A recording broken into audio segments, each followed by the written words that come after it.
మతం మారితే తల్లిని మార్చినట్ల. ఈ మాట ఈ స్టేట్మెంటే ఒక తప్పుడు స్టేట్మెంట్.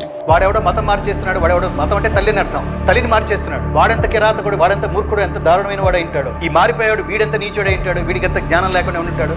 ఎవరైనా వారికి నచ్చిన, వారికి ఇష్టమైనటువంటి మతాన్ని స్వీకరించవచ్చు అని రాజ్యాంగం ఒకవైపు చెబుతుంటే, మరొక వైపు మతం మారితే తల్లిని మార్చినట్లు అని మీరు స్టేట్మెంట్లు ఇస్తున్నారు అని అంటే, రెండవదిగా మీరు రాజ్యాంగానికి కూడా మీరు వ్యతిరేకంగా మీరు మాట్లాడుతున్నట్లే. కన్వర్షన్ అంటే అర్థం ఏమిటంటే తల్లిని మార్చడం. తల్లిని మార్చడానికి ఉద్యుక్తుడైన వాడు, తల్లిని మార్చడానికి సిద్ధపడేవాడు, ఇద్దరు దారుణమైన వాళ్ళు. అంబేద్కర్ గారు కూడా మతం మారారు. ఆయన పుట్టింది హిందుత్వంలో, చచ్చిపోయింది బౌద్ధంలో. తను మారటమే కాదు, 6 లక్షల మందిని ఉన్న పాటున హిందుత్వంలో నుంచి బౌద్ధంలోకి తీసుకెళ్ళిపోయాడు. ఇప్పుడు అనండి అంబేద్కర్ గారిని, ఏమండి అంబేద్కర్ గారు మీరు మతం మారి తల్లిని మార్చేశారండి అనగలరా ఆయన్ను?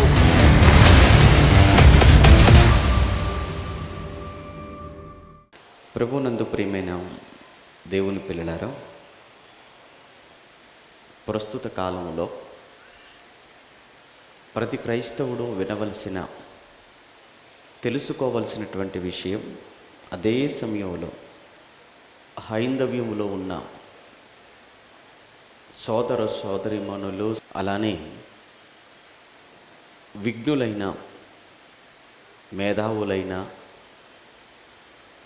సమాజం పట్ల బాధ్యత కలిగిన ప్రతి ఒక్కరూ ఆలోచించవలసినటువంటి ఒక ప్రాముఖ్యమైనటువంటి అంశం మన ముందున్నది. మతం మారితే తల్లిని మార్చినట్ల. మతం మారడం తల్లిని మార్చడమా? ఈ మాట, ఈ స్టేట్మెంటే ఒక తప్పుడు స్టేట్మెంట్. ఎందుకు ఇది తప్పుడు స్టేట్మెంట్ అని మొదటగానే నేను అంటున్నాను అంటే, మతం అనేది ఆధ్యాత్మికం, తల్లి భౌతికం. ఆధ్యాత్మికమైనటువంటి విషయాన్ని భౌతికంగా కళ్ళ ముందు కనబడుతున్న, జన్మనిచ్చిన తల్లితో పోల్చడమే తప్పు. అందుకే ఇది కంప్లీట్గా, ఈ స్టేట్మెంట్ అనేది రాంగ్ స్టేట్మెంట్, మొదటగా గమనించాలి.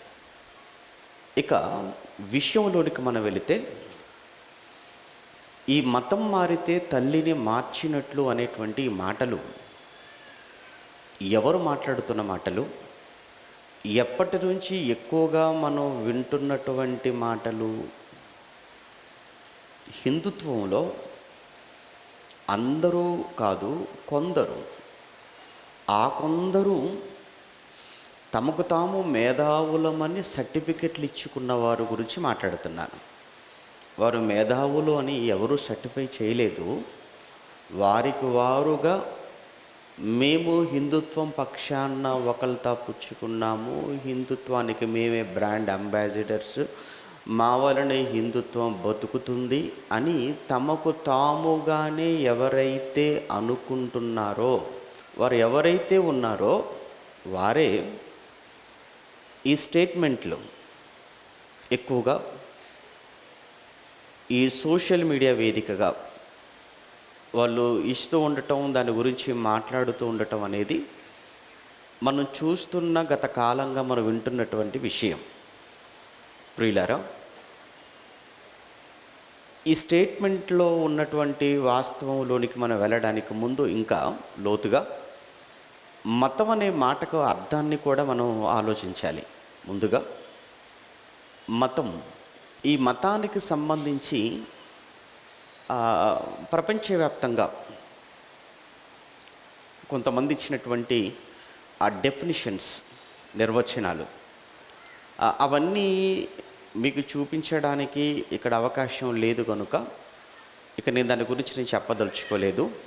కానీ సింపుల్గా, చాలా సులభంగా, చాలా తేలికగా ఆ మతాన్ని గురించి చెప్పాలి అని అంటే, మతం అనే మాటకు ఈ గూగుల్లో లేదా కొన్ని తెలుగు డిక్షనరీస్ ఏవైతే ఉన్నాయో, నిఘంటువులు, వాటిలో మనం చూసినప్పుడు మతానికి ఉన్నటువంటి అర్థాలు అభిప్రాయము అనేది ఒక అర్థం. మతం అనగా అభిప్రాయము, మతము అనగా సమ్మతి, మతము అనగా కొన్ని ఆలోచనల సమాహారము అని, లేదా కొన్ని కుల ఆచారాల పద్ధతులు, ఇవన్నీ కూడా మతము అనేటువంటి మాటలో ఉన్నటువంటి అర్థాలుగా ఈరోజు తెలుగు డిక్షనరీ, తెలుగు నిఘంటువులో మనకు కనిపించేటువంటి సంగతులు. ఇక మతం అంటే అభిప్రాయం, మతం అంటే ఒక నమ్మకం లేదా ఒక విశ్వాసం. మతం అన్నప్పుడు 10 మంది కూర్చొని వాళ్ళ ఆలోచనలన్నీ ముందు పెట్టి దానికి వారు ఆమోద ముద్ర వేయటం, సమ్మతిని తెలియచేయటం, అది కూడా ఒక మతం. కానీ బైబిల్లో మనం చూసినప్పుడు మతము అనేటువంటి ఈ విషయంలో ఆ రోజు యేసు ప్రభుల వారి కాలం నాటికి యూద మతం అనేది, లేదా యేసు ప్రభుల వారు ఆయన జన్మించినది కానీ, ఆయన పెరిగినది కానీ, ఆయన బోధ చేసినది కానీ అంతా కూడా కంప్లీట్గా యూదుల మధ్య కదా. కనుక యూదుల మధ్య జన్మించిన యేసు ప్రభు, యూదుల మధ్య పెరిగిన యేసుక్రీస్తు ప్రభుల వారు, యూదుల మధ్య ఆయన చేసినటువంటి బోధలను, వీటన్నింటిలో యేసు ప్రభు చూసి అన్నీ గమనించి చివరికి ఆ యూద మతం మీద ఆయన ఎంత కోపాన్ని చూపించారో, ఆ యూద మతంపై తన ఎంత ఆవేశాన్ని, ఆగ్రహాన్ని కనపరుస్తూ మతాన్ని ఎంతగా ద్వేషించాడో రోజు యూద మతాన్ని ముఖ్యంగా మనం ఆయన బోధలలో మనం చూస్తుంటాం. యేసుక్రీస్తుల వారి బోధలు అనేటప్పటికీ మనకు సువార్తలలో మనం చూస్తుంటాం. యేసు ప్రభుల వారి ప్రత్యక్ష బోధలు, యేసు ప్రభుల వారి ప్రత్యక్ష బోధలు మనం 4 సువార్తలలో 4 సువార్తికులు వ్రాయటం అనేది మనం గమనిస్తుంటాం. అందులో మత్తయి అనేటువంటి సువార్తికుడు ఈ యేసుక్రీస్తుల వారు చేసినటువంటి ఈ బోధలు, అందులో ప్రధానంగా మతంపై ఆయన వ్యక్తం చేసినటువంటి ఆగ్రహాన్ని, మతంపై ఆయన వ్యక్తపరిచిన తన కోపాన్ని చాలా చక్కగా రాస్తాడు మత్తయ్య గారు. ఎందుకంటే ఆయన కూడా బై బర్త్ యూదుడు మత్తయ్య గారు. ఆ యూదా మతంలో నుంచి వచ్చినవాడు. మతం విషయంలో, యూదా మతం విషయంలో ఎలాంటి స్టేట్మెంట్ లేదా ఎలాంటి మాటలు ఆయన అన్నాడో 1-2 ఈ సందర్భంలో మనం చూసి మనం ముందుకెళ్దాం. మత్తయి సువార్త 23వ అధ్యాయములో యేసు ప్రభుల వారు మత్తయి రాసిన సువార్త 23వ అధ్యాయం 15వ వచనం. మత్తయి సువార్త 23వ అధ్యాయం 15వ వచనములో స్వయంగా యేసు ప్రభుల వారు మాట్లాడుతున్న మాటగా మనం చదువుకుంటున్నాం. అయ్యో అయ్యో వేషధారులైన శాస్త్రులారా, పరిసయ్యులారా, ఒకని మీ మతములో కలుపుకొనుటకు మీరు సముద్రమును భూమిని చుట్టి వచ్చెదరు అన్నాడు. మీరు అయ్యో వేషధారులైన శాస్త్రులారా, పరిసయ్యులారా. ఎవరు ఈ శాస్త్రులు, పరిసయ్యులు అని అంటే యూదా మతములో పెద్దలు, యూదా మతానికి ప్రతినిధులుగా చెప్పుకుంటున్నారు. అంటే ఒక మతం, ఆ మతానికి పెద్దలు, ఆ మతానికి ఆ ప్రధానులుగా పిలువబడుతున్నటువంటి శాస్త్రులు, పరిసయ్యులైన వారు ఎలా ఉన్నారు అంటే చూడటానికి ప్రజలకు చాలా గొప్ప వాళ్ళలా కనబడుతున్నారు యూదా మతంలో ఉన్నటువంటి ప్రజలకు. కానీ యేసు ప్రభుల వారు వారి ఆంతర్యాన్ని ఎరిగినవాడు కదా. ఇప్పుడు మనిషికి యేసుకు ఉన్నటువంటి, మనుషులకు ఆ రోజు యేసు ప్రభుల వారికి ఉన్న ప్రధానమైన తేడా ఏంటంటే ఆయనలోని దైవత్వం. మనిషి పైరూపాన్ని చూడగలడు, కానీ యేసు ప్రభుల వారు మనిషి యొక్క అంతరంగాన్ని కూడా చూడగలిగిన వాడు అని ఆయనలో ఉన్నటువంటి దైవత్వపు లక్షణాలను మన సువార్తల్లో చాలా స్పష్టంగా మనం గమనిస్తూ ఉంటాం. ఉదాహరణకు యేసుప్రభుల వారు ఎరుకు అనే పట్టణానికి వెళ్ళటం, ఎరుకు అనే పట్టణంలో ఆయన దారి గుండా వెళుతున్న సమయంలో జన సమూహముతో పాటు చెట్టు దగ్గరకు వచ్చాడు. చెట్టు కింద నిలబడిపోయాడు. పైన జక్కయ్య ఉన్నాడు. జక్కయ్య, నువ్వు త్వరగా దిగిరా అన్నాడు. చెట్టు పైన ఒక మనిషి ఉన్నాడు. ఉన్నటువంటి ఆ మనిషి పేరు జక్కయ్య అని యేసుకి ఎవరు ఇన్ఫర్మేషన్ ఇవ్వలేదు. ఆయనకు తెలుసు. అదే సమయంలో మీరు వెళ్ళండి సముద్రానికి, పేతురు సముద్రంలో నువ్వు గాలం వేయు, మొదటి చేప నువ్వు బయటికి తీయు, అందులో షెకెల్ ఉంటుంది, తీసుకుని వచ్చి మనకు పన్ను చెల్లించు అన్నాడు. అదే సమయంలో నతనయేలు గురించి మాట్లాడుతున్నప్పుడు, నతనయేలు, నీవు అంజూరపు చెట్టు దగ్గర ఉన్నప్పుడే నేను నిన్ను చూచాను. ఆశ్చర్యపోయాడు. అదేంటయ్యా, ఆంధ్రయ్య ఆశ్చర్యపోతున్నాడు. ఇదేంటి, నేను ఇప్పుడు కదా నేను నతనయేలును తీసుకుని వచ్చాను, ఇతను ఏమంటున్నాడు, ఎప్పుడో చెట్టు దగ్గర ఉన్నప్పుడే చూశాడా? అవును. ఒక మాట సందర్భం వచ్చింది కనుక ఒక మాట, యేసు ప్రభుల వారిలో దైవత్వం ఉంది, ఆయన దైవ సమానుడు అని చెప్పటానికి 2వ అధ్యాయం యోహాను సువార్త 2వ అధ్యాయం 24వ వచనం. యోహాను సువార్త 2వ అధ్యాయం 24లో, అయితే యేసు అందరినీ ఎరిగినవాడు. ఆ పదం చూడండి, అక్కడ యోహాను గారు రాస్తున్నారు. ఇక యోహాను గారు ఎవరు ఏంటి అనే విషయాలు నేను మీకు చెప్పాల్సిన పని లేదు. యేసును అమితంగా ప్రేమించిన వాడు. యేసు కూడా యోహానును అందరికంటే ఎక్కువగా ప్రేమించాడు. బాగా వినండి, ఇక్కడ చాలామంది సంఘాలలో విశ్వాసులు, చాలామంది సేవకుల మీద సనుగుతుంటారు. సేవకుల మీద చాలా ఏంటంటే తప్పుడు అభిప్రాయాలతో ఉంటుంటారు విశ్వాసులు. ఎందుకు అనంటే, అదేంటండి, మేము కూడా అందరితో పాటు సంఘానికి వెళ్తున్నాము, మేము కూడా పని చేస్తున్నాం కదా, మరి మేము కూడా కష్టపడుతున్నాం కదా, కానీ ఎందుకోనండి ఆయన వాళ్ళతోనే ఎక్కువగా మాట్లాడుతుంటాడండి, వారికి ఎక్కువ ఇంపార్టెన్స్ ఇస్తుంటాడండి అని చాలామంది సనిగేవారు, సందేహపడేవారు, ఆ సేవకులను అపార్థం చేసుకునే వాళ్ళు చాలామంది ఉంటారు విశ్వాసులు.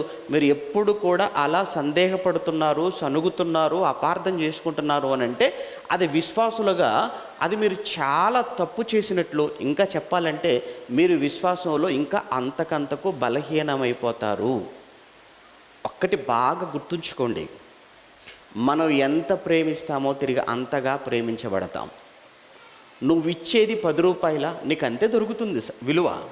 నువ్వు ఇచ్చేది 100నా, నీకు ఆ 100కు తగ్గ విలువ నువ్వు కోరుకోవాలి తప్ప, నువ్వు 100 ఇచ్చి నాకు 1,00,000 రూపాయలు విలువ వచ్చే నాకు విలువ కావాలి అంటే ఎలా వస్తుంది? అది రాదు. ఇప్పుడు 12 మంది అపోస్తలులు ఉన్నప్పుడు 12 మంది కంటే అందరికంటే ఎక్కువగా యేసు ప్రభుల వారు యోహానుని ప్రేమించాడు అంటే అతని కారణం ఏంటి? ప్రాక్టికల్గా మీరు ఆలోచించాలి. 12 మంది అందరూ అపోస్తలులే, కానీ 12 మంది అపోస్తలులలో మిగతా 11 మంది పైన లేనంత ప్రేమ యేసు ప్రభుల వారు ఒక యోహాను గారి మీదనే ఎందుకు చూపించాడు అంటే రీజన్ ఉంది. ఏంటి ఆ రీజన్? అలానే మిగతా 11 మంది మీద ప్రేమ లేదని కాదు, వారిని ద్వేషించాడని కాదు, వారికంటే ఎక్కువ ప్రేమ చూపించాడు యోహాను మీద.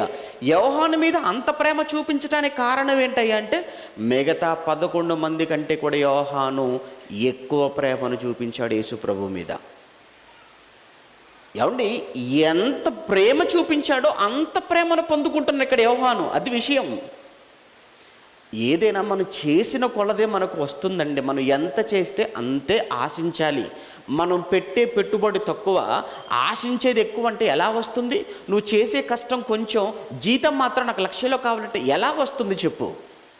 అది అత్యాశ అవుతుంది. అది కనుక 11 మంది శిష్యుల మీద ప్రేమ ఉంది, లేదంటాం లేదు, కానీ ఉన్న ఈ 11 మంది కంటే ఎక్కువ ప్రేమ యేసు ప్రభుల వారు యోహాను గారి మీద చూపించాడు అంటే కారణం యోహాను గారు కూడా అందరికంటే ఎక్కువ చూపించాడు గనక ప్రేమ. అందుకే యేసు ప్రేమించిన శిష్యుడు అని రాయబడింది. అదే సమయంలో యేసు రొమ్మున ఆనుకున్న శిష్యుడు అని యోహాను గారి గురించి చదువుకుంటాం మనం. మిగతా 11 మంది కోసం మాట్లాడని, మిగతా 11 మంది కొరకు లేని ఈ మాట ఇతని గురించి ఎందుకు? అది ఆయన చేసినట్లుగా ఆయన ఎంత చూపించాడో యేసు ప్రభు పట్ల, యేసు ప్రభు కూడా అంతే ఆయన పట్ల చూపించాడు. కనుక ఇక్కడ మనం ఏమంటారు అంటే, ఇక్కడ మనం తప్పుగా అనుకోకూడదు. మనం ఇక్కడ ఇందులో ఏదో ఉంది అని యేసు ప్రభును అపార్థం చేసుకోవటం అనేది అది మన అజ్ఞానం. అది అలానే సేవకుడు కూడా సంఘాన్ని నడిపించేటప్పుడు తనకు తెలుసు, నువ్వెంత చేశావో తనకు తెలుసు, నీ పక్కనున్న వాళ్ళు ఎంత చేశారో తెలుసు, ఉన్న 50 మందిలో ఎవరెవరు ఏంటో అనేది నీకంటే ఎక్కువగా సేవకునికే కదా తెలుసు. కనుక ఎందుకు సేవకుని ఎందుకు మీరు అపార్థం చేసుకుంటున్నారు? అలా మీరు అపార్థాలు చేసుకోకండి. అది మీకే మంచిది కాదు, మీ ఆత్మీయ జీవితానికి మంచిది కాదు, మీ కుటుంబ జీవితానికి మంచిది కాదు. మళ్ళా చెప్తున్నాను, మీరు ఎదగరు దేవునిలో. కనుక ఆ యోహాను గారు ఏం మాట్లాడుతున్నారు యేసుప్రభు గురించి? అదే కదా మన పాయింట్. ఆ యోహాను గారు యేసుప్రభు గురించి ఏం చెప్తున్నారు? 2వ అధ్యాయం, యోహాను సువార్త 2వ అధ్యాయం 24వ వచనంలో, అయితే యేసు అందరినీ ఎరిగినవాడు. ఆ పదం చూడండి, ఆయన అందరినీ ఎరిగినవాడు గనుక ఆయన తన్ను వారి వశము చేసుకొనలేదు. ఆయన మనుష్యుని ఆంతర్యమును ఎరిగినవాడు గనుక ఎవడును మనుష్యుని గూర్చి ఆయనకు సాక్ష్యం ఇయ్యనక్కరలేదు. అది విషయం.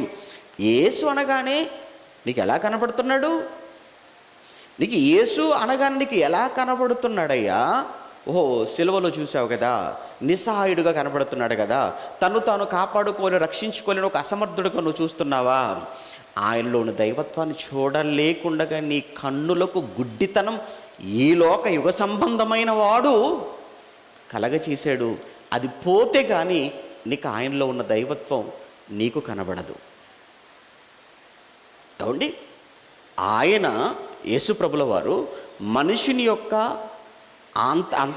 ఆంతర్యమును ఎరిగినవాడు, మనుషులందరినీ ఎరిగినవాడు. వీళ్ళు యోధామతంలో పెద్దలుగా కనబడుతున్నారు. వీళ్ళు పెద్దలు కాదు, పెద్ద దుర్మార్గులు అన్న సంగతి ఎవరికి తెలుసు? యేసుకు తెలుసు. వీళ్ళు మీ ముందు కింది నుంచి పై వరకు ఏదో కనబడకుండగా దేహం వస్త్రాలు ధరించుకొని మీ ముందు పెద్దలుగా చలామణవుతున్నారు కదా, భక్తులుగా చలామణవుతున్నారు కదా, స్వాములుగా చలామణవుతున్నారు కదా, ప్రవక్తలుగా చలామణవుతున్నారు కదా, వాళ్ళ అంతరంగం మీకు తెలియదు అని డైరెక్ట్గా వాళ్ళని అటాక్ చేసి మాట్లాడుతున్న మాట మనం చదువుకుంటున్న మాట. 23:15 మత్తయి సువార్త. మళ్ళీ అక్కడికి వచ్చేద్దాం. మత్తయి సువార్త 23వ అధ్యాయము 15వ వచనంలో అయ్యో, చూసారా, అయ్యో అంటున్నాడంటేనే మోసం జరిగిపోయింది, మోసం జరుగుతూనే ఉంది. అయ్యో వేషధారులైన శాస్త్రులారా, పరిసయ్యులారా, ఒకని మీ మతములో కలుపుకొనుటకు మీరు సముద్రమును భూమిని చుట్టి వచ్చేదరు. మత పిచ్చి మీకు చాలా ఎక్కువ. ఓకే, అలా చుట్టి వచ్చేస్తారు. అలా చుట్టి రాగా అందులో మీకు ఎవడైనా ఒకడు దొరికితే, అందులో మీకు ఎవరైనా ఒకరు మీతో కలిస్తే, అలా కలిసిన వాడిని మీకంటే 2 అంతలు నరక పాత్రునిగా చేయుదురు. అంటే మీరు ఎంత దుర్మార్గులో, మీరు ఎంత చెడ్డవారు, ఎంత దుష్టిలో, మీతో కలిసిన వాడిని మీకంటే కూడా దుర్మార్గుడిగా, దుష్టులుగా, నరకపాత్రులుగా మార్చేస్తారు. అది మతం. మనుషుల యొక్క ఆలోచనలో నుంచి, మనుషుల యొక్క అభిప్రాయంలో నుంచి, మనుషుల సమ్మతితో భూమి మీద పుట్టిన ఏ మతమైనా ఇలానే ఉంటుందా? ఇలానే ఉంటుంది. ఈరోజు ఒక్కసారి అసలు మతం మారొద్దు, మతం మారినవాడు లేదా మతం మారితే తల్లినే మార్చేసినట్లు అని ఈ మాట మాట్లాడుతున్నారు అని అంటే, ముందుగా మీకు ఒక చెప్పాను కదా, అసలు మతాన్ని తల్లితో కంపేర్ చేసి మాట్లాడటం మొదటి తప్పు. ఎందుకంటే మతం అనేది అది ఆత్మీయతకు సంబంధించింది, ఆధ్యాత్మిక జీవితానికి సంబంధించిన విషయం. అది అభౌతికం, అది మతం. కానీ తల్లి భౌతికం. కనుక ఒక అభౌతికమైనటువంటి విషయాన్ని భౌతికమైన విషయంతో కంపేర్ చేయటమే మొదటి తప్పు. ఇక రెండో తప్పు చెప్తాను. మనం భారతదేశంలో ఉంటున్నాం. భారతదేశంలో ఉంటున్న మనకంటూ ప్రపంచం, మన దేశాన్ని గురించి ప్రపంచంలో అతిపెద్ద ప్రజాస్వామ్యం కలిగినటువంటి దేశం మంది, అతిపెద్ద రాజ్యాంగం కలిగినటువంటి దేశం మన దేశ రాజ్యాంగం. అంత గొప్పదైనటువంటి రాజ్యాంగ నిర్మాతగా డాక్టర్ బాబాసాహెబ్ అంబేద్కర్ గారు ఆయన రచించిన ఆ రాజ్యాంగంలో భారతీయులందరికీ ఆయన ఇచ్చినటువంటి ఒక హక్కు మత స్వాతంత్రపు హక్కు. అనగా ప్రతి మనిషి తనకు నచ్చినటువంటి మతాన్ని స్వీకరించే, తనకు నచ్చిన మతాన్ని గురించి ప్రకటించుకునే స్వేచ్ఛ అన్నది రాజ్యాంగం ఇచ్చింది. మత స్వేచ్ఛ ఆల్రెడీ రాజ్యాంగం ఇచ్చిన తర్వాత ఎవరైనా వారికి నచ్చిన, వారికి ఇష్టమైనటువంటి మతాన్ని స్వీకరించవచ్చు అని రాజ్యాంగం ఒకవైపు చెబుతుంటే, మరొక వైపు మతం మారితే తల్లిని మార్చినట్లు అని మీరు స్టేట్మెంట్లు ఇస్తున్నారు అని అంటే, రెండవదిగా మీరు రాజ్యాంగానికి కూడా మీరు వ్యతిరేకంగా మీరు మాట్లాడుతున్నట్లే. ఇంకొక విషయం చెప్తాను. ఈ రాజ్యాంగాన్ని నిర్మించాడే రాజ్యాంగ నిర్మాతగా మనం చెబుతున్నామే అంబేద్కర్ గారి గురించి. ఒకసారి పాపం ఆయనకు తెలియదంటారా మతం మారితే తల్లిని మార్చినట్లు అని? ఆలోచిద్దాం. ఆయనకు తెలియదా? ఒక విషయం చెప్తాను ఆయన గురించి. పాపం ఆయన కూడా మతం మారాడు. ఎవరు? అంబేద్కర్ గారు కూడా మతం మారారు. ఆయన పుట్టింది హిందుత్వంలో, చచ్చిపోయింది బౌద్ధంలో.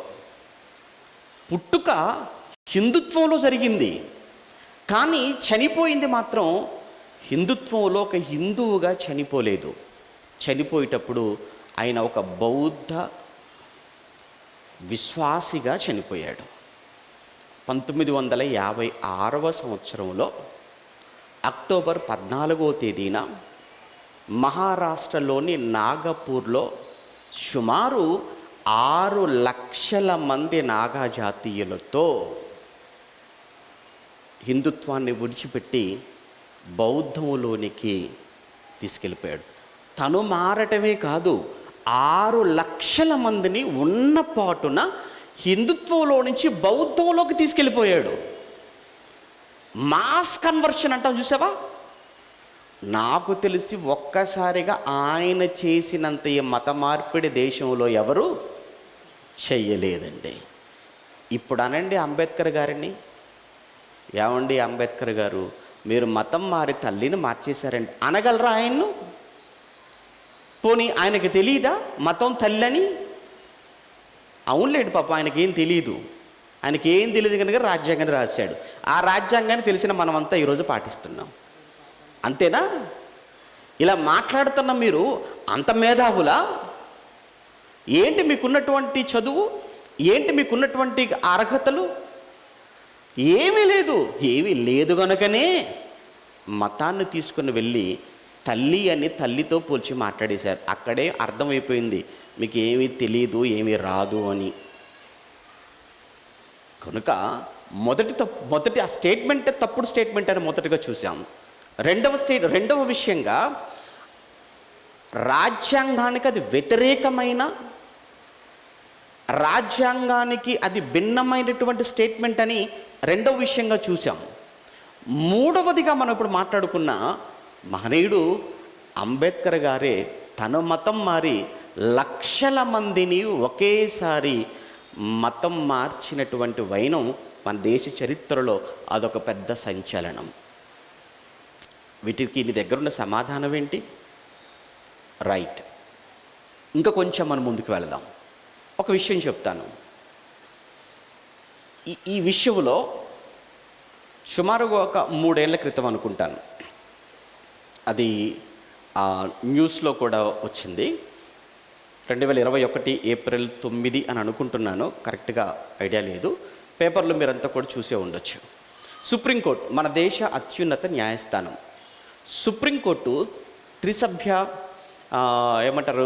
ధర్మాసనం, అనగా 3 న్యాయమూర్తులతో కూడినటువంటి ధర్మాసనం, 3 న్యాయమూర్తులు కూర్చొని ఇచ్చినటువంటి జడ్జిమెంట్ ఒక విషయంలో ఏంటి, ఒక భారతీయ జనతా పార్టీకి చెందినటువంటి ఒక నాయకుడు, అతని పేరు అశ్వనీ చట్టోపాధ్యాయ అనుకుంటున్నాను, మేబీ కరెక్ట్ అయి ఉంటుంది. అతను ప్రయోజనాల ఏమంటారు వ్యాజ్యం, ప్రజా ప్రయోజనాల వ్యాజ్యం అని పిల్ అంటారు. అది సుప్రీంకోర్టులో వేశాడు. ఏమని వేశాడు అంటే ఆ పిటిషను దేశవ్యాప్తంగా అన్ని రాష్ట్ర ప్రభుత్వాలకు ఒక సుప్రీంకోర్టు నుంచి మీరు ఒక గైడ్లైన్స్ మీరు ఒకటి పాస్ చేయండి. ఏంటంటే మత మార్పిడి నిరోధక చట్టం చేయమని మీరు రాష్ట్ర ప్రభుత్వాలన్నింటికీ మీ ద్వారా ఒక సర్క్యులర్ లేదా మీ ద్వారా ఒక స్టేట్మెంట్ ఇవ్వండి అని చెప్పి సుప్రీంకోర్టుని అడిగాడు. ఆ అప్పీల్ ఎందుకు అని అంటే కన్వర్షన్స్ ఎక్కువైపోతున్నాయి, మత మార్పులు ఎక్కువైపోతున్నాయి అన్నారు. అది ముగ్గురు న్యాయమూర్తులతో ఉన్నటువంటి వారి దగ్గర బెంచ్ మీదకి వచ్చినప్పుడు ఆ లాయర్ ఎవరైతే ఉన్నారో ఆయన పిలిచారు. పిలిచి అతనికి చాలా గట్టిగా వార్నింగ్ ఇచ్చారు. చాలా గట్టిగా వార్నింగ్ ఇచ్చారు, చివాట్లు పెట్టారు. ఎవరైతే పిటిషనర్ ఉన్నారో అతనికి ఇది లాస్ట్ అండ్ ఫైనల్ వార్నింగ్ అని కూడా మీరు చెప్పండి అని అన్నారు ముగ్గురు న్యాయమూర్తులు. ఎందుకంటే మమ్మల్ని మత మార్పిడి నిరోధక చట్టం చేయమని మీరు మాకు చెప్పటం ఏంటి? మనకంటూ ఒక రాజ్యాంగం లేదా? ఆ రాజ్యాంగంలో ఒక 25 ఆర్టికల్ అనేది ఒకటి లేదా? ఆ ఆర్టికల్ చెప్పేది ఏంటి? ఎవరికి ఇష్టమైనా ఎవరికి నచ్చినా మతాన్ని వారు ఎవరైనా స్వీకరించవచ్చని ఇంత చక్కగా రాజ్యాంగంలో కనబడుతూ ఉంటే చట్టం చేయమని మీరు పిటిషన్ వేసి మా కోర్టు సమయాన్నంతా మీరు ఎందుకు వ్యర్థం చేసి ప్రజలను ఎందుకు మీరు భయభ్రాంతులకు గురి చేస్తున్నారు? మీకు బుద్ధి లేదు. ఇంకొకసారి ఇలాంటి పిటిషన్ కానీ మీరు వేశారు అని అంటే చాలా సీరియస్ యాక్షన్ మీ మీద తీసుకోవాల్సి వస్తుందని ముగ్గురు న్యాయమూర్తులు ఇచ్చినటువంటి ఆ తీర్పు దేశవ్యాప్తంగా నిజంగా ఒక పెద్ద సంచలనమైంది. అప్పుడే 18 సంవత్సరాల పైబడినటువంటి వారు ఎవరైనా దేశ పౌరులు వారికి నచ్చినటువంటి మతాన్ని వారు స్వీకరించవచ్చు. మీరు ఎలా అడ్డుకోమని చెప్తారు? ఎలా మీరు ఆపేయమని చెప్తారు? అని ఎప్పుడైతే చివాట్లు పెట్టిందో సుప్రీంకోర్టు, అప్పటి నుంచి ఇక ప్రారంభించేశారండి. ఏంటంటే ప్రయత్నాలన్నీ చేశాము, ఏవి కూడా సక్సెస్ అవ్వటం లేదు కనుక ఏదో ఒక విధంగా ఈ కన్వర్షన్స్ని ఆపాలి, ఈ మత మార్పిడిని ఆపాలంటే ఏం చేద్దాం అని ఆలోచించి అప్పుడు సెంటిమెంటల్గా తీసుకొచ్చారు. ఒక రకమైన బ్లాక్ మెయిలింగ్ స్టేట్మెంట్స్ అన్నమాట అవి. ఎందుకంటే రండి, అది హైందవులైనా ముస్లింలైనా క్రైస్తవులైనా తల్లి అనగానే సెంటిమెంట్ ఉంటుందా మనకు? తల్లి అంటే సెంటిమెంట్ కదా మనకు. కనుక ఈ తల్లి అనేటువంటి సెంటిమెంట్తోనైనా కొందరినైనా కానీ మనం ఆపాలి. సహజంగా ఏదైనా ఒక పని జరిగించుకోవాలనుకున్నప్పుడు ఒకప్పుడు రాజులైన వారు అనుకున్న కార్యాన్ని వారు అనుకున్న పనిని జరిగించాలనుకుంటే 4 పద్ధతులు ఉపయోగించేవారు. అందులో మొదటి పద్ధతి ఏంటంటే సామ అనే పద్ధతి, 2 దాన అనేది రెండో పద్ధతి, 3 భేద, 4 దండన. సామధాన భేద దండోపాయములు అంటారు. సామ అనే పద్ధతిని ఉపయోగిస్తారు. సామ అంటే ఏంటి అంటే విషయం ఏదైతే ఒక సమస్యగా ఉందో ఆ సమస్యను గురించి వారిని పిలిపించి వారిని కూర్చోబెట్టి చక్కగా వారికి అర్థమయ్యేటట్టుగా చెప్పి వారిని ఒప్పించి మీ పని చేయించుకోవటం, దాన్ని సామ పద్ధతి. ఓకేనా? విషయాన్ని వివరంగా చెప్పి వారిని గెలుచుకోవటం లేదా పని చేయించుకోవటం, ఇది మొదటి పద్ధతి. ఈ పద్ధతి వర్కౌట్ కాలేదనుకోండి, నెక్స్ట్ రెండో పద్ధతి ఏంటంటే దాన పద్ధతి. అంటే అర్థం ఏంటి? ఏదైనా బహుమతులు ఇవ్వటం, ఏదైనా వారికి ఇష్టమైంది ఏదో చూడండి, లేదంటే ఏదో డబ్బు ఇవ్వండి. చాలామంది ఇక్కడ ఇంకొక విషయం చెప్తాను. చాలామంది మాట్లాడే మాట ఏంటంటే క్రిస్టియానిటీ గురించి, క్రైస్తవాన్ని గురించి. ఏమండి, క్రైస్తవులైన వారందరూ కూడా పాపం ఆ గిరిజన ఏజెన్సీ ప్రాంతాలకు వెళుతున్నారు, తండాల్లోకి వెళుతున్నారు, కాలనీలోకి వెళుతున్నారు. ఆ ఏజెన్సీ ప్రాంతాల్లోనికి, ఆ తర్వాత ఆ తండాల్లోనికి, లేదంటే ఆ కాలనీస్లోకి వెళ్ళిపోయేసి వాళ్ళకు ఏదో ఆశ చూపిస్తున్నారండి. వాళ్ళకు డబ్బులు ఇచ్చి, లేదంటే బట్టలు ఇచ్చి, భోజనం పెట్టి, రైస్ బ్యాగులు ఇచ్చి, వాళ్ళకి ఏదో ఆశ చూపించి, వాళ్ళకి ఏదో దానాలు చేసి వారందరినీ కూడా మార్చేస్తున్నారు అని మన మీద ఎప్పటి నుంచో ఉన్నటువంటి విషయం. ఏమంటే ఒక నింద. ఇప్పుడు ఇది నిజమైతే, ఇదే నిజమైతే ఇప్పుడు వాళ్ళకి నేను ఇచ్చేటువంటి ఉచిత సలహా ఏంటంటే, ఓ పని చేయండి, మీరు కూడా ఆ పని చేయండి. మళ్ళీ క్రైస్తవ కాలనీలోకి వెళ్ళిపోయి ఎక్కడెక్కడైతే ఎవరెవరినైతే క్రైస్తవులు వారికి డబ్బులు ఇచ్చి మార్చారని అనుకున్నావో నువ్వు ఇవ్వు వాళ్ళకు. డబ్బులు ఇస్తే మారిపోయేవాడు ఎవరిచ్చినా మారిపోతాడు. బాగా ప్రాక్టికల్గా మీరు ఆలోచించండి. ఒకవేళ డబ్బులకు లొంగిపోయేవాడు డబ్బులకు మారిపోయేవాడు అనుకుంటే, నేనిచ్చినా నువ్విచ్చినా అది ఎవరిచ్చినా మారిపోతాడు. ఇప్పుడు క్రైస్తవులు అలానే డబ్బులు ఇచ్చి అందరినీ మార్చేస్తారు అనుకుంటుంటే, మీరిచ్చి మార్చండి అయ్యా, ఎవరొద్దన్నారు? మీరు వెళ్ళి ఇవ్వండి, పంచండి. ఆ ఏజెన్సీ ప్రాంతాలకి డబ్బులు పంచండి, లేదా కాలనీలోకి వెళ్ళి పంచండి, తండాల్లోకి వెళ్ళి పంచండి. వాళ్ళకి మీరు డబ్బులు పంచి ఎంతమందిని మారుస్తారో మార్చండి, చూద్దాం. దానం మార్చేసుకోండి, ఎవరు వద్దంటలేదే. 2, ఇది వర్కౌట్ అవటం లేదు. ఇది వర్కౌట్ అవ్వకపోతే మూడో పద్ధతి ఏంటంటే భేద.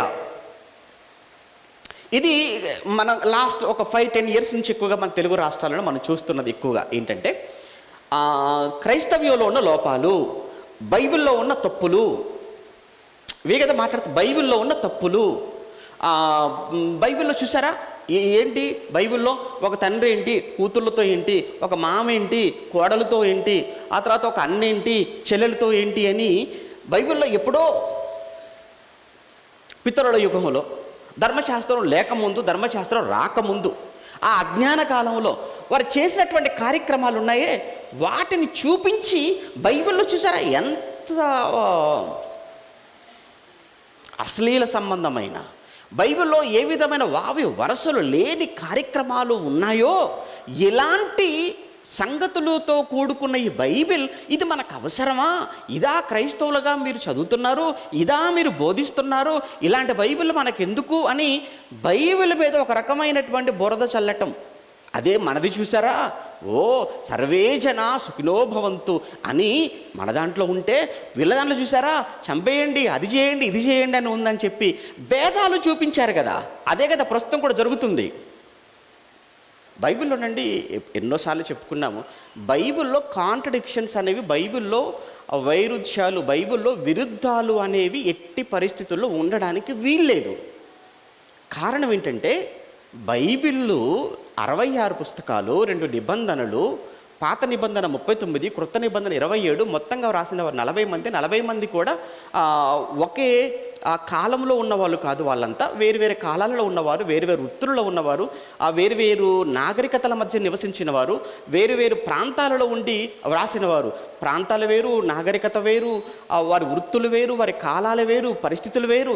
అయినప్పటికీ కూడా వాళ్ళంతా కూడా వ్రాసినటువంటి విషయాలు, ఏ విషయాన్ని గురించి ఆలోచించిన బైబిల్లో అంతా మనకు ఒక్కటిగానే కనబడుతుంది తప్ప వైరుధ్యాలు కనబడవు. ఒకవేళ అలా కనబడ్డాయంటే నిజంగా వ్రాసింది మనుషులే అనేటువంటి అభిప్రాయానికి మనం రావాలి తప్ప దేవుడు అనేటువంటి అభిప్రాయానికి మనం రాలేము. కారణం ఏంటంటే, వీళ్ళందరినీ ప్రేరేపించిన వాడు, వీళ్ళందరి చేత వ్రాయించినవాడు, పలికించినవాడు ఒక్కడే. వ్రాసిన వ్యక్తులు 40 మందికి కావచ్చు, కానీ 40 మందిని ప్రేరేపించిన వాడు మాత్రం ఒక్కడే. మరి ఆ ఒక్కడే వీళ్ళందరినీ ప్రేరేపించాడు అని అంటే ఖచ్చితంగా వారు వృత్తులు వేరైనా, కాలాలు వేరైనా, వారు ఉన్న ప్రాంతాలు వేరైనా, వారి నాగరికతలు వేరైనా, వారి భాషలు వేరైనా, ఎక్కడ కూడా భావం దెబ్బతినటానికి వీల్లేదు. కారణం, వాళ్ళందరి చేత పలికించినవాడు, రాయించినవాడు. పేతురు రాసిన 2వ పత్రిక 2:21, మొదటి అధ్యాయం 21 వచనం ప్రకారంగా ఒక్క పరిశుద్ధాత్మ దేవుడు వాళ్ళందరినీ ప్రేరేపించాడు కాబట్టి ఒక్కటిగా ఉంటుందే తప్ప విరుద్ధాలు ఉండవు.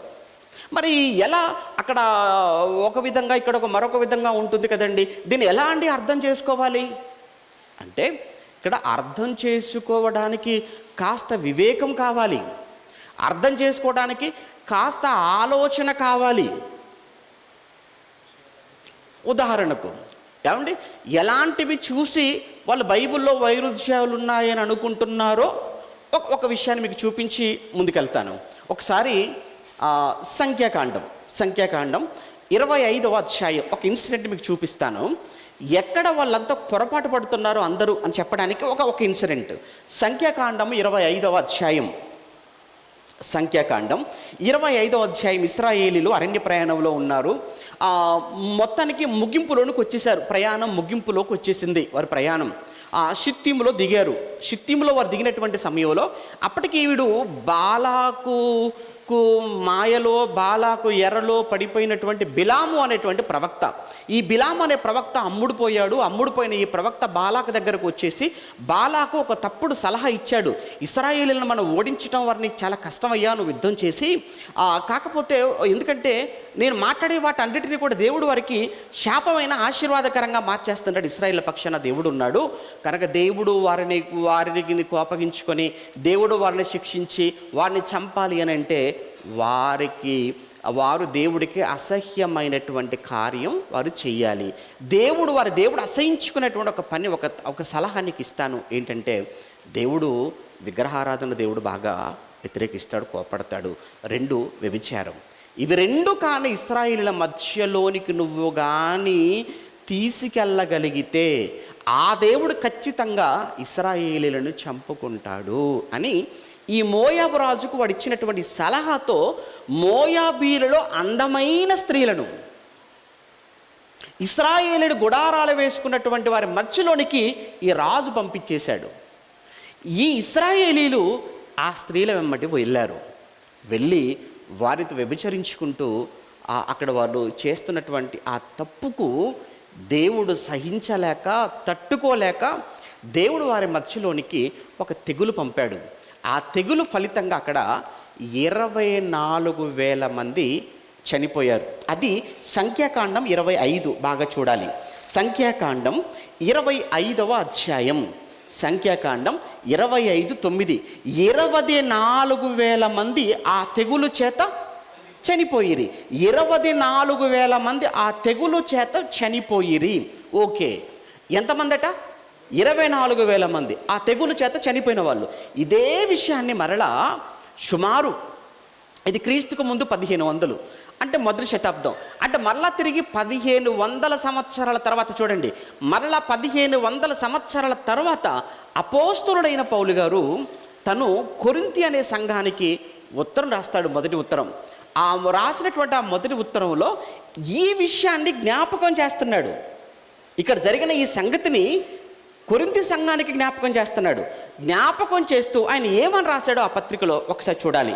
కొరింథీలకు రాసిన మొదటి పత్రిక, అపోస్తలుడైన పౌలు గారు కొరింథీలకు రాసిన మొదటి పత్రిక 10వ అధ్యాయం 8వ వచనం. కొరింథీలకు రాసిన మొదటి పత్రిక 10వ అధ్యాయము 8వ వచనంలో, మరియు వారి వలె, అంటే సంఖ్యాకాండం 25వ అధ్యాయములో జరిగిన ఇన్సిడెంట్ అన్నమాట. మనం ఆ ఇశ్రాయేలీల వలె మనము వ్యభిచరింపక ఉందుము. వారు అక్కడ వ్యభిచారం చేశారు మోయాబురాళ్ళతో. అలా వ్యభిచారం చేసి 24,000 మంది చనిపోయారు ఆ రోజు. అయితే మరియు వారి వలె మనము వ్యభిచరింపక ఉందుము. వారిలో కొందరు వ్యభిచరించినందున ఒక్క దినముననే 23,000 మంది కూలిరి. ఇప్పుడు ప్రశ్న ఏంటో చెప్పమంటారా? అక్కడ సంఖ్యాకాండములో మనం చదువుకున్నప్పుడు 25:9లో ఎంతమంది చనిపోయారో అని అక్కడ నెంబర్ ఇచ్చాడు. 24,000 మంది చనిపోయాడు అని చెప్పాడు సంఖ్యాకాండంలో. అదే విషయాన్ని మరలా కొరింథీ పత్రికలో పౌలు గారు మాట్లాడుతున్నప్పుడు 23,000 మంది కూలిరి అన్నాడు. ఇంతకు చనిపోయింది ఆ రోజు 24,000 మందా 23,000 మందా? ఇది చదువుతున్నప్పుడు, ఇది చూస్తున్నప్పుడు ఎవరికైనా ఎలా కనబడుతుందనంటే విరుద్ధంగా కనబడుతుంది. అక్కడ 24,000 ఉందండి ఇన్సిడెంట్ జరిగిన దగ్గర. 1500 సంవత్సరాల తర్వాత పౌలు గారు కొరింథీ సంఘానికి రాస్తున్నప్పుడు అక్కడ సంఖ్యాకాండాన్ని రాసిన మోషే గారు పరిశుద్ధాత్మ ప్రేరణతోనే రాశాడు. ఇక్కడ పరిశుద్ధాత్మ ప్రేరణతోనే పౌలు గారు కూడా పరిశుద్ధాత్మ ప్రేరణతోనే రాశాడు. మరి వీళ్ళిద్దరూ కూడా పరిశుద్ధాత్మ ప్రేరణతోనే రాసినప్పుడు అక్కడ 24,000 కాస్త ఇక్కడ 23,000 ఎందుకయింది? కనుక ఇలాంటివి బైబిల్లో ఉంటాయి, మనం చూసి చూడనట్టు ఉండాలి. అంటే ఇలాంటి కాంట్రడిక్షన్స్ ఉంటాయి అనేటువంటి ఏమండి అలా అనుకునే వాళ్ళు, అలా భావించే వాళ్ళు చాలామంది ఉన్నారు. బైబిల్లో తప్పులున్నాయని మాట్లాడేవారు కూడా ఇలాంటివి చూపించే తప్పులున్నాయి అంటున్నారు. నిజమా? అక్కడ 24, ఇక్కడ 23,000. అవును, నెంబర్ తేడా ఉంది, ఆయనతో మాత్రం తప్ప లేదే. తప్పు కాదా? తప్పు కాదు. తప్పు లేదా? తప్పు లేదు. అదేంటండి మీరు ఎలా అంటే అనగలరు? అక్కడ 24, ఇక్కడ 23 స్పష్టంగా 1000 మంది తేడా కనబడుతుంటే అని మీరు అనొచ్చు. నిజమే. అందుకే కాస్త జాగ్రత్తగా పరిశీలించాలి అంటున్నాను. అలా మీరు పరిశీలిస్తే ఇక్కడ కొరింథీ పత్రికలో పౌలు గారు తప్పేం చెప్పలేదు. ఈయన కూడా కరెక్ట్గానే మాట్లాడాడు. ఈయన కూడా 100% ఈయన రైట్గానే రాశాడు. ఎలా మాట్లాడాడు అది మనకు తెలియాలి. ఇక్కడ 9వ వచనం మనం చదువుతున్నప్పుడు 8వ వచనంలో ఒక్క దినముననే 23,000 మంది కూలిరి అన్నాడు. అంటే ఇక్కడ పౌలు గారు మొత్తం సంఖ్య చెప్పలేదు. ఆయన ఒక్క దినమున కూలిన వారి సంఖ్య చెప్పాడు. ఒక్క దినాన్న చనిపోయిన వాళ్ళు 23,000 మంది, మొత్తంగా చనిపోయిన వాళ్ళు 24,000 మంది. అక్కడ సంఖ్యాకాండంలో మొత్తం సంఖ్య చెప్పబడింది. ఇక్కడ కొరింథీ పత్రికలో ఒక రోజులో చనిపోయిన వారి సంఖ్య చెప్పబడింది. ఇప్పుడు ఎక్కడ కాంట్రడిక్షన్ ఉంది? ఇందులో కాంట్రడిక్షన్ ఎక్కడుంది? ఇక్కడ విరుద్ధం ఎక్కడుంది? ఇక్కడ లేదే. కనుక బైబిల్ను జాగ్రత్తగా చదివితే, జాగ్రత్తగా ఆలోచించినప్పుడు బైబిల్లో ఎక్కడా కూడా మనకు వైరుధ్యాలు, కాంట్రడిక్షన్స్ కనబడవు. ఓకే, ఇప్పుడు ఒక్కసారి మనం ఏ విషయాన్ని మనం మాట్లాడుకుంటున్నాము? ఎక్కడి నుంచి వచ్చాం? మతం తల్లి, మతము తల్లి, దీని గురించి మనం మాట్లాడుకుంటున్నాం. అంటే ఏమన్నారు? ఎవరైతే ఈ హిందుత్వంలో ఈ పార్టీకి సంబంధించిన ఒక వ్యక్తి సుప్రీంకోర్టులో వేసినటువంటి ఆ పిల్ ఏదైతే ఉందో, ఆ పిల్ విషయంలో 3 న్యాయమూర్తులు ఇచ్చినటువంటి ఆ స్టేట్మెంట్, ఎప్పుడైతే ఆ స్టేట్మెంట్ అనేది పబ్లిష్ అయిపోయిందో, ఇక వాళ్ళ ఆలోచనలో పడ్డారు, ఎలా ఏం చేద్దాం అని. అప్పుడు వాళ్ళు ఉపయోగించినటువంటి ఏమంటారు, ఇది ఒక రకమైనటువంటి చెప్పాలంటే బ్లాక్మెయిల్ స్టేట్మెంట్. అర్థమైందా? ఇది బ్లాక్మెయిల్ స్టేట్మెంట్, సెంటిమెంట్తో కూడుకుంది. ఏమన్నారు? సామ అనేటువంటి పద్ధతి వర్కౌట్ అవటం లేదు, దాన లేదు, భేద ఇది ఆల్రెడీ స్టార్ట్ చేశారు. మనం అది దాని గురించి మాట్లాడకూడదు, ఆల్రెడీ స్టార్ట్ చేశారు. మీకు తెలుసు కదా, ఈరోజు యూట్యూబ్ నిండా కూడా మనం చూస్తుంటే మొత్తం కూడా ఏమండి, మొత్తం ఉదయం లేస్తే సాయంత్రం వరకు అబ్బబ్బబ్బబ్బబ్బ ఎవరో ఒకరు బైబిల్ కోసం, క్రైస్తవ్యం కోసం, క్రీస్తు కొరకు, దేవుడి కోసం ఎన్ని వీడియోలు, ఎన్ని స్టేట్మెంట్స్. బతుకుతుందే బైబిల్ను దూషించడానికి అన్నట్టు, బతుకుతుందే బైబిల్ మీద బురద చల్లడానికి అన్నట్టు, బ్రతికేదే యేసు ప్రభువును లేని వ్యక్తిగా, ఒక తప్పుడు వ్యక్తిగా, ఒక ఏమంటారు అంటే ఒక చేతకాని వాడుగా చూపించడం కోసమే కొంతమంది వ్యక్తులు బ్రతుకుతున్నారు, ఛానల్స్ నడుపుకుంటున్నారు. అది భేదం. అంటే క్రైస్తవులకు హిందువులకు, హిందువులకు క్రైస్తవులకు మధ్య భేదాలను పుట్టించి, భేదాలను కలుగచేసి, ఈ రాజకీయ నాయకులు కూడా అదే కదా. చివరికి ఏంటంటే గెలవాలి, ఎలానైనా మేము గెలవాలనుకున్నప్పుడు చేసేటువంటి పని ఏంటంటే సామ ఉపయోగపడదు, దాన ఉపయోగపడదు అనుకున్నప్పుడు ఏంటంటే అప్పుడు మత రాజకీయాలు తీసుకొస్తారు. మనమంతా పలానా అంతే. కనుక మనకు అన్యాయం జరుగుతుంది ఇక్కడ, మనదంతా కూడా ఏమైపోతుందంటే మనంతా ఇంకా నాశనం చేసేస్తున్నారు. కనుక మనమంతా ఒకటైపోవాలి, మనమంతా పోరాడాలి అంటే నన్ను నిలబెట్టాలి, నేనైతేనే చేయగలను అంటే ఏంటన్నమాట. ఇప్పుడు మనుషుల మధ్య భేదాలు తీసుకొని రావాలి. ఇక ఎంత భేదాలు తీసుకొచ్చినా వర్కౌట్ అవ్వటం లేదనుకోండి, నెక్స్ట్ ఏంటంటే దండన. అది కూడా చేస్తున్నారు ఆల్రెడీ. నార్త్ ఇండియాలో చేయటం లేదా? దండించటం లేదా? క్రైస్తవులు సువార్తకి వెళ్ళిపోతే మీకు ఎవడు పర్మిషన్ ఇచ్చాడు? భయపెట్టడం లేదా? భయపెట్టడమే కాదు, వారి మీద ఎలాంటి దారుణంగా ప్రవర్తించారు, కొట్టారు, దూషించారు, చివరికి చర్చిలను పడగొట్టారు, క్రైస్తవులను రక్తాలు కారటట్టుగా కొట్టారు. హైదరాబాద్లో మీరు చూసింది మీ అందరికీ బాగా తెలిసి, కొన్ని సంవత్సరాల క్రితం స్వామి అనేటువంటి ఆయన్ను ట్యాంక్ బండి మీద ఎలా కొట్టారో, ఆయన చివరికి ఎలా కోమాలోకి వెళ్ళాడో మనకు తెలియంది కాదు. ఇదేంటి దండన? విషయం ఏంటంటే ఎంత దండించినా కానీ క్రైస్తవ్యాన్ని మనం ఆపలేకపోతున్నాము, ఎంత దండించినా కానీ చివరికి దీన్ని మనం ఆపలేకపోతున్నాం. ఏం చేద్దామని ఈ 4ంటికి మరొక పద్ధతి ఏంటంటే సెంటిమెంట్ అనే పద్ధతి అన్నమాట, భావోద్వేగం, ఎమోషనల్. మతం అంటే ఏంటో తెలుసా? తల్లి అంటాడంతే. నువ్వు మతం మారుతున్నావంటే అసలు మనిషివేనా? నువ్వు పశువు, నువ్వు ఎందుకు? తల్లి లాంటి ఈ మతాన్ని వదిలిపెట్టి వెళ్ళాలన్న మనసు నీకు ఎలా వచ్చిందిరా? నువ్వు ఈ మతంలో పుట్టి ఈ మతంలో పెరిగి అంటే తల్లి పాలు తాగి తల్లి రొమ్మె తల్లి నువ్వు వెళ్ళిపోతున్నావురా, నువ్వు అసలు ఎలా మనిషి అవుతావురా అని మాట్లాడేటప్పుడు ఎలా అనిపించింది వాడికి? నిజమే, దీన్ని ఎమోషనల్ బ్లాక్మెయిలింగ్ అనమాట. ఒకసారి ఆలోచించండి. మళ్ళా చెప్తున్నాను, అసలు తల్లి ఏంటండి మతం? ఒకవేళ తల్లి అనుకుందాం, తల్లి అని అనుకుందాం, మతం తల్లి, కులం తండ్రా? చెప్పాలి. ఇంకా మనం మాట్లాడుకుంటే నిజంగా తల్లి అన్నప్పుడు తల్లి పిల్లల విషయంలో ఎలా ఉండాలి?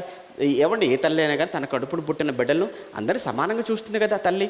తల్లికి ఏమండి నలుగురు పిల్లలు ఉంటే నలుగురిలో ఇద్దరిని ప్రేమించేసి ఇద్దరిని ద్వేషించేటువంటి తల్లి ఎలా అవుతుంది? తల్లి ప్రేమ ఎంత బాగుంటుందండి. ఏమండి, కొద్దో గొప్ప ఈరోజు ప్రేమ ఉందంటే అది తల్లి దగ్గరనేనండి. తల్లి ప్రేమే.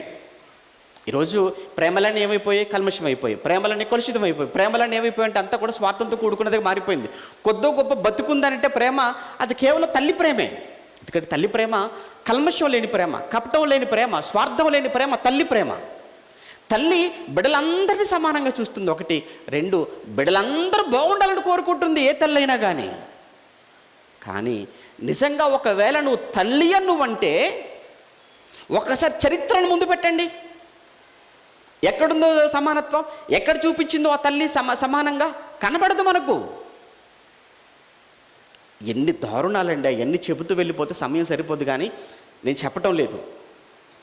ఏమంటే ఎన్ని ఘోరాలు, ఎన్ని దారుణాలు. ఇక్కడ బాధితులుగా మీలో కూడా చాలామంది ఉండొచ్చు. ఇక్కడ కూర్చున్న వాళ్ళే కావచ్చు, లైవ్లో చూసే వాళ్ళు కూడా ఎందరో బాధితులు. ఇప్పటికి ఎక్కడయ్యా కులం అనేది? ఎక్కడదయ్యా? ఈ తల్లి పుణ్యమే కదా కులం.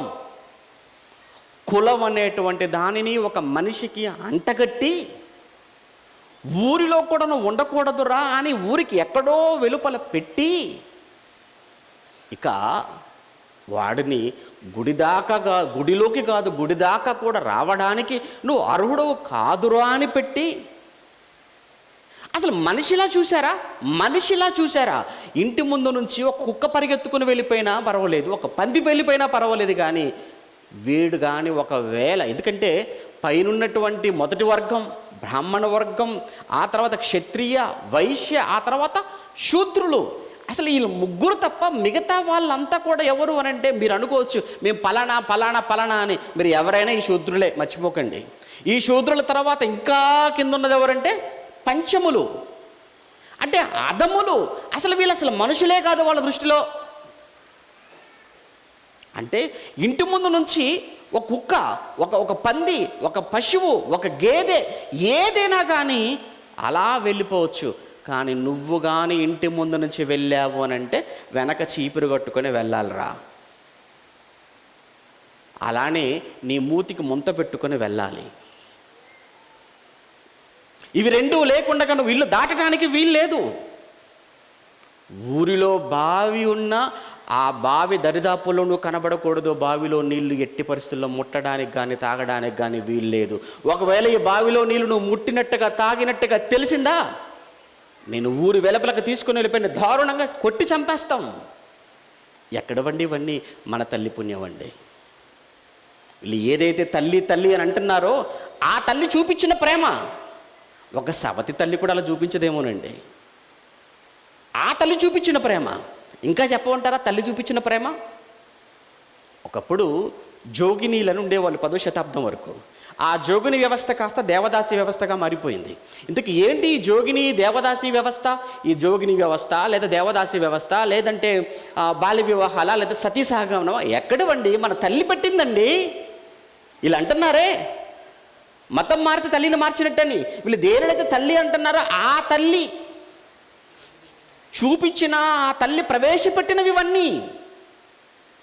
అంటే దేవాలయాలు, ఆ దేవాలయాలలో లోపల ఉన్నటువంటి దేవతలు, వాళ్ళకు పల్లెల్లో ప్రకృతి వైపరీత్యాల వలన ఏదో ఆమెకు కోపం వచ్చేసింది, ఆగ్రహం వచ్చింది.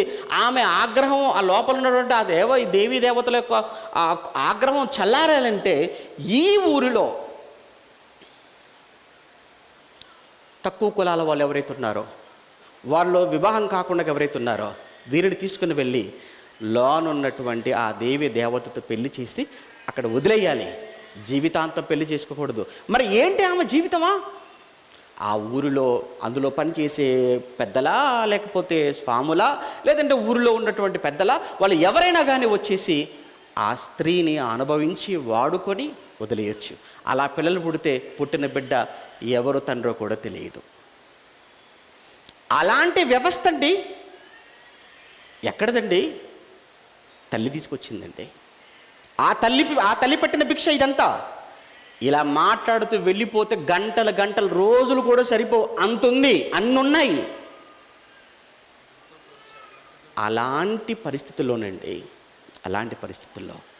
తల్లి లేదు, ఒక తండ్రి ఉన్నాడు. తల్లి అయినా తండ్రి అయినా నేనే అని అనుకుంటూ మన దగ్గరకు వచ్చిందే బైబిల్ అండి, వాక్యం, బైబిల్లో ఉన్న దేవుడు. అలాంటి పరిస్థితుల్లో ఒకానొక సమయంలో ఐగుప్తు దేశంలో ఇజ్రాయేలీలు వారిని కూడా ఐగుప్తులు ఎలా చూశారో తెలుసా? బైబిల్లో మనం చదువు నిర్గమాక ఎలా చూశారు? చిచి వీళ్ళు హెబ్రీలు, దూరం పెట్టండి.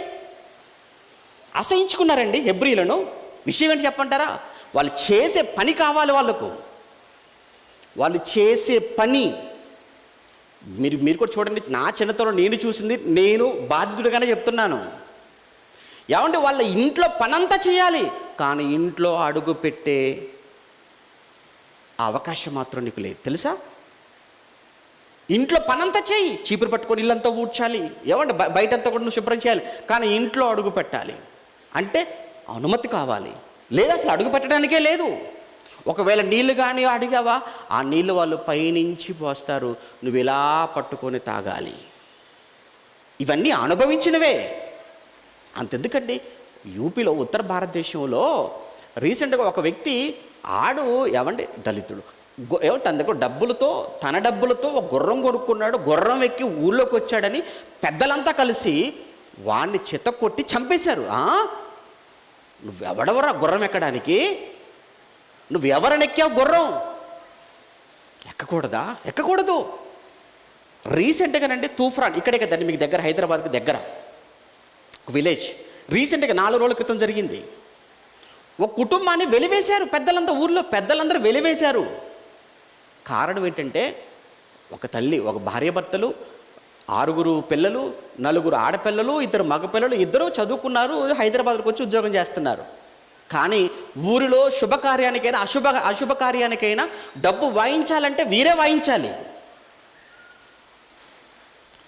వీళ్ళేదో ఊర్లో శుభకార్యం అర్జెంట్ కబురు పెట్టారు, ఒరే రావాలరా డబ్బు వాయించాలట మనం అనగానే సెలవు అడిగారు, ఊరికి వెళ్ళారు. ఊరిలో ఆ కార్యం జరిగింది. ఈలోపు మరొక కార్యం వచ్చేసింది, ఆ కార్యం కూడా జరిగించేశారు. ఈలోపు హైదరాబాద్ వచ్చేసరికి ఉద్యోగం తీసేశారు. మరొకసారి మరలా ఏదో కార్యం అని చెప్పి మళ్ళీ పిలిచేటప్పటికి ఇక మేము రాలేము అనేటప్పటికీ ఊరిలో ఉన్న పెద్దలంతా కూడా కలిసి కూర్చొని వాళ్ళు తీసుకున్న నిర్ణయం ఏంటంటే, డప్పు వాయించడానికి రానప్పుడు వీళ్ళు అసలు మన కులంలో కాదు, మన ఊరిలో కూడా వీళ్ళు ఉండడానికి వీల్లేదు అని వారిని కుల బహిష్కరణ, గ్రామ బహిష్కరణ చేశారు.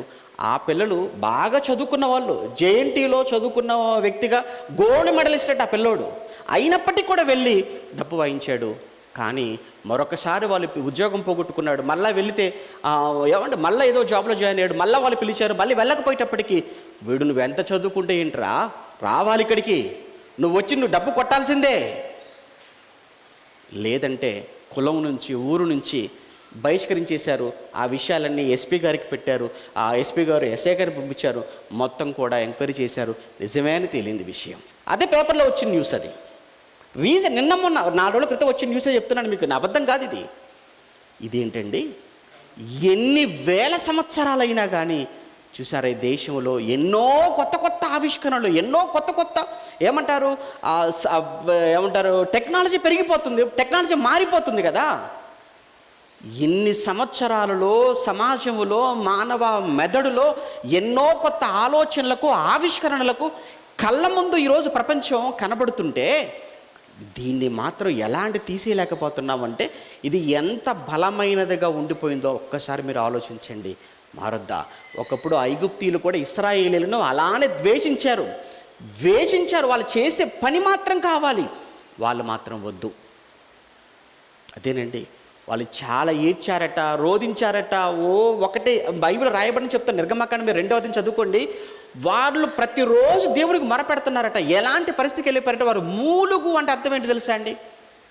ఇక ఈ బాధ చెప్పుకోలేక, ఏడవలేక, ఏడ్చి ఓపిక లేక వారు పెట్టే మూలుగు దేవుడు విన్నాడట. వారి మూలుగు దేవుడు విన్నాడు.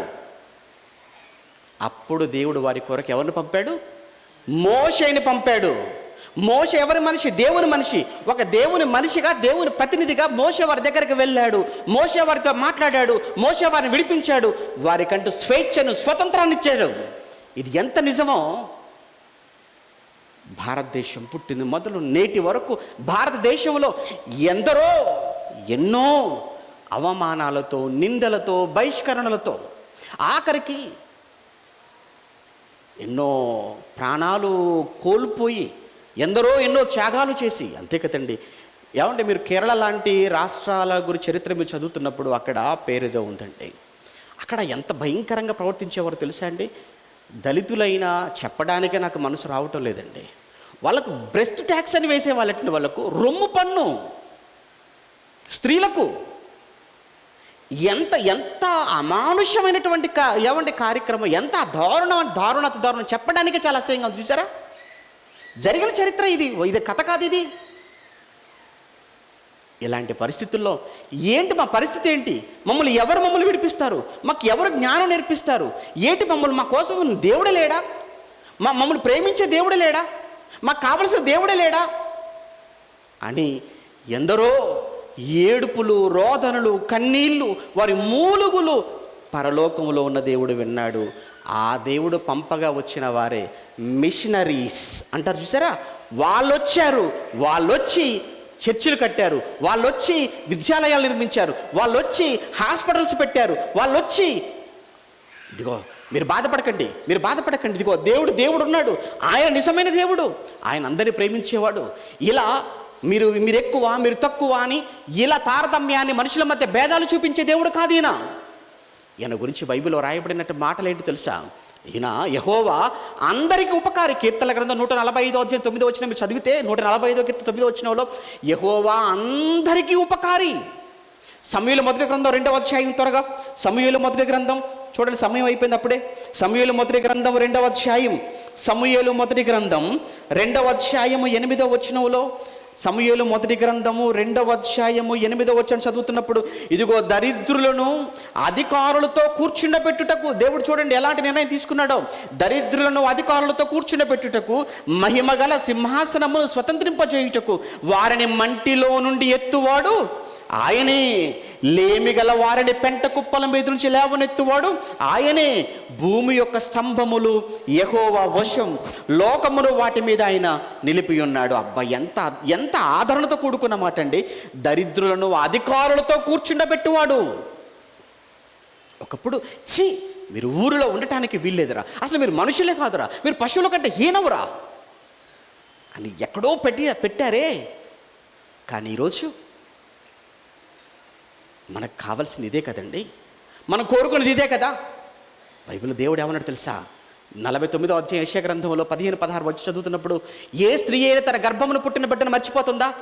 ఏ స్త్రీ అయినా తన గర్భాన పుట్టిన బిడ్డను మర్చిపోతుందా? ఒకవేళ ఆ స్త్రీ అయినా మర్చిపోతుందేమో, నేను మాత్రం నిన్ను మరచిపోను అన్న తర్వాతనండి ఆ దేవుడు పాదాల మీద పడిపోవాలనిపించడం లేదా చెప్పండి? ఈ దేవుడు పాదాల మీద పడిపోవాలనిపించడం లేదా? నన్ను అడిగితే ఒక్క నిమిషం కూడా అందులో ఉండడానికి వీల్లేదు. ఒక్క నిమిషం కూడా ఇందులో ఉండకూడదు. నువ్వు ఎందుకు ఉండాలి? అసలు మనిషిని మనిషిగా చూసిందా తల్లి? ఎలా ఉందంటే, లోకల్ ఒక సామెత చెప్తుంటారు, అమ్మ పెట్టదట అడుక్కోనివ్వదట. అంటే అర్థం ఏంటి? నువ్వు అలానే ఆకలితో నువ్వు చచ్చినా పర్వాలేదు, కానీ అవసరమా? అసలు నిజంగా తల్లి అలా కోరుకుంటుందా? నా బిడ్డ ప్రాణాలతో ఉంటే బాగుండు, నా బిడ్డ క్షేమంగా ఉండాలి. ఏమండి, ఒక ఇద్దరు తల్లులండి, ఒక ఇద్దరు వేశ్యల గురించి సొలొమోను గారి కాలంలో జరిగినటువంటి ఆ వాదన మీకు తెలుసు. ఒక వేశ్య బిడ్డను పడకలో పడుకోబెట్టుకుంది, ఏమంటే చనిపోయాడు. ఆ తర్వాత ఈ తెలివిగా ఏం చేసిందంటే, బ్రతుకున్న బిడ్డని తన వల్ల పడుకోబెట్టుకుంది. తెల్లవారు లేచేసరికి ఈ బిడ్డ, చనిపోయిన బిడ్డ నా బిడ్డ కాదని సొలొమోను గారి దగ్గరికి వెళ్ళిపోయింది. అప్పుడు సొలొమోను గారు ఏమన్నా తెలుసా? ఈ బిడ్డను ఎవరి బిడ్డ తెలియడానికి నేను ఏం చేస్తానంటే 2 ముక్కలుగా చేసి చెరొకరికి ఇచ్చేస్తానన్నాడు. అప్పుడు నిజమైనటువంటి తల్లి ఏమన్నదో తెలుసా అండి? చేసేమన్నదా? చేసేమనలేదు, అలా చేయమనలేదు. కన్న పేగు బంధం అండి, మమకారం అండి, కడుపు తీపండి. ఆ తల్లిని మాట్లాడి తెలుసా, వద్దొద్దు అలా చేయకండి అయ్యా, దాని దగ్గరనే ఉండనివ్వండి పర్వాలేదు, ఎందుకంటే ఎక్కడుంటే ఏంటంటే నా బిడ్డ నా కళ్ళ ముందు ప్రాణాలతో ఉంటే కావాలి. అది ఒక తల్లి మనసు అంటే. కానీ ఈ తల్లి ఏముంటుంది తెలుసా, ఒరేయ్ నువ్వు ఊరు వెలుపలే ఉండాలి, ఇందులోనే ఉండాలి, అడుక్కునేవాడుగానే ఉండాలి, ఇక్కడే ఉండాలి. తల్లి కోరుకునేది ఇదేనా? లేదండి. బైబిల్ చూసారా, ఏమండి ఇలా మాట్లాడితే వెళ్ళిపోతే ఎన్ని మంచి మాటలండి, ఎన్ని మంచి మాటలు.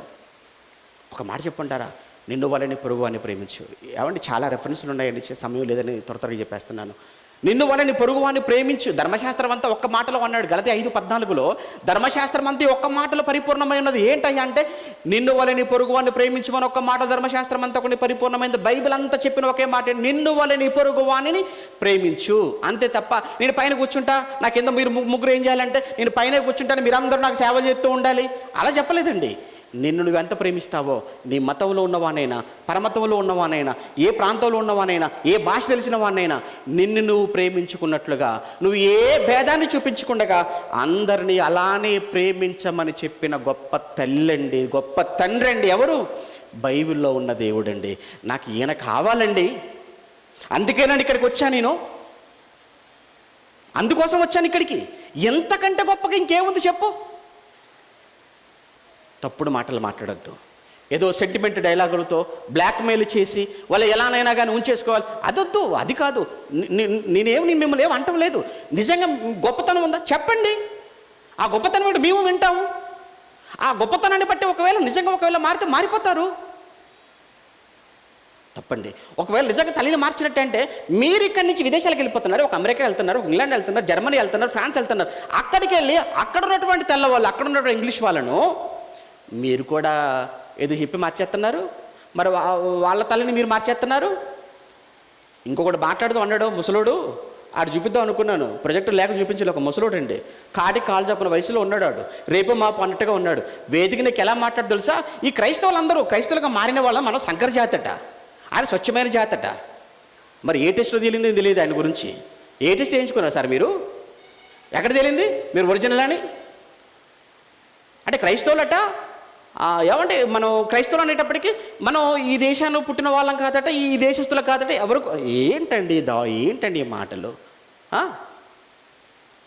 మరి అలా అనుకుంటే మీరు ఇక్కడి నుంచి స్వాములు వెళ్ళిపోతున్నారు, పీఠాధిపతులు వెళ్ళిపోతున్నారు, మఠాధిపతులు వెళ్ళిపోతున్నారు, ప్రవచనకర్తలు వెళ్ళిపోతున్నారు విదేశాలకు వెళ్ళి, వాళ్ళు అక్కడ చెప్తున్నారు కదా, మరి వాళ్ళు కూడా అక్కడ మారిపోతున్నారు కదా అమెరికాలో ఉన్న వాళ్ళు.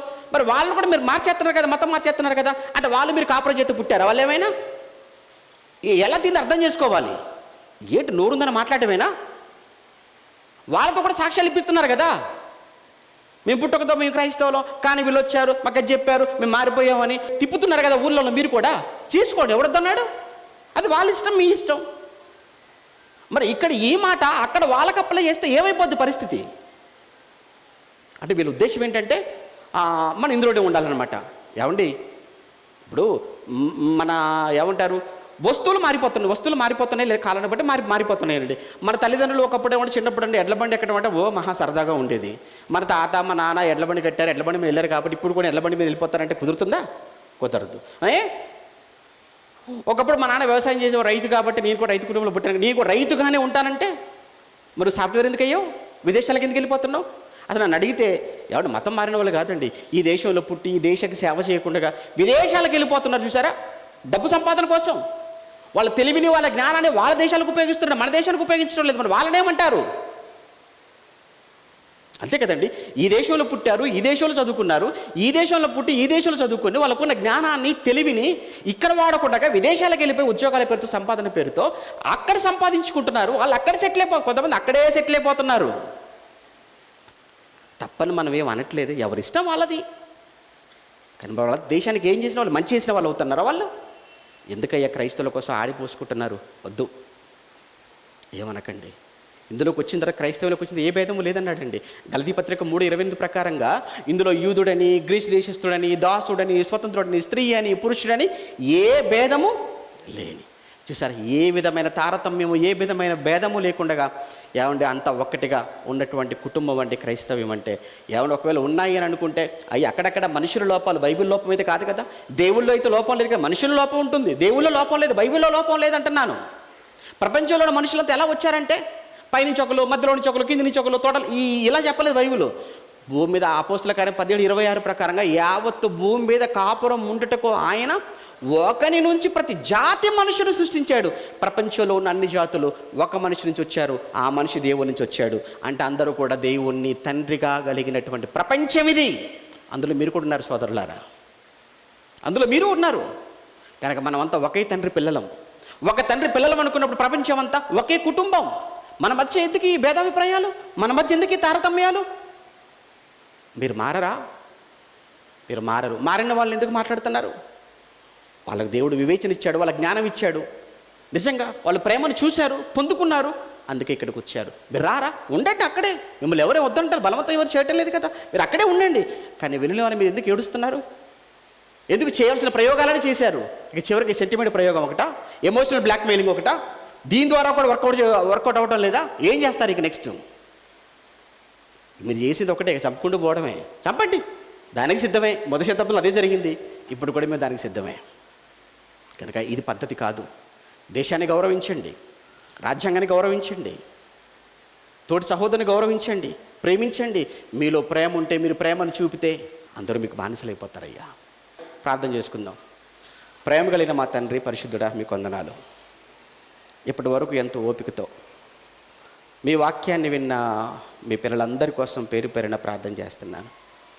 చెప్పబడిన మాటల్లోని పరమార్థాన్ని మీ పిల్లలు గ్రహించి వాటి అనుసారంగా తండ్రి పిల్లలు నడుచుకోవడానికి కృప చూపించింది. మాకెవరి మీద వ్యక్తిగతమైన ద్వేషం లేదు నాయన. భారతీయులంతా కూడా ఒక్కటి, ప్రపంచంలోని మనుషులంతా ఒకరు, ఒకరి నుంచి వచ్చిన వారు, ఒక తండ్రి పిల్లలు అనే భావన కలిగిన వారు మేము. అందుకే మేము అందరినీ ప్రేమిస్తాం, అందరూ బాగుండాలని కోరుకుంటాం. మనుషుల కోసం, రాజులందరి కోసం ప్రార్థించమన్న మీ మాటకు తలదించి హైందవ, ముస్లిం, క్రైస్తవ సోదరులందరి కోసం పేరు పేరున ప్రార్థన చేస్తున్నాము. మీ బిడ్డలు మీరు జ్ఞాపకం చేసుకోండి. వారి మనోనేత్రాలు వెలిగించబడాలి, పరమత సహనం కలిగి ఉండాలి. ద్వేషం వద్దు, విద్వేషాలు వద్దు, కలహాలొద్దు, గొడవలొద్దు, ఒకరినొకరు దాడులు చేసుకోవటం వద్దు, ఒకరినొకరు చంపుకోవటం వద్దు. భారతదేశం ప్రపంచ దేశాలలో గొప్పగా ఉండాలి అని ఎప్పుడూ కలలు కనే వారిలో మేము ఉన్నామన్న సంగతి తండ్రిగా మీకు తెలుసు నాయన. కనుక మా దేశ కీర్తి ప్రతిష్టతలు ఎప్పుడూ ఆకాశమంత ఎత్తులో ఉండులాగున సహాయం చేయమని కోరుతూ ఈ కార్యక్రమానికి కారణమైనటువంటి నాయన బాలరాజు గారు వారి కుటుంబాన్ని దీవించండి. వెళుతున్న మీ పిల్లలకు క్షేమంగా నాయన వారు చేరవలసిన గమ్యానికి తీసుకొని వెళ్ళండి. మరలా 25వ తేదీన మరలా మేమంతా కూడా తండ్రి కలుసుకొని మరొక అద్భుతమైన విషయాన్ని మాట్లాడుకునే వరకు మనందరినీ మీ కృపలో భద్రపరచమని క్రీస్తునామని ప్రార్థన మీకు సమర్పిస్తున్నాము తండ్రి. ఆమెను. మన తండ్రి అయిన దేవుని ప్రేమ, కుమారుడైన యేసుక్రీస్తుల వారి కృప, పరిశుద్ధాత్మని యొక్క అన్యోన్య సహవాసం ఇప్పుడు ఎల్లప్పుడు సదాకాలం మనందరికీ తోడే నడిపించును గాక. ఆమేన్.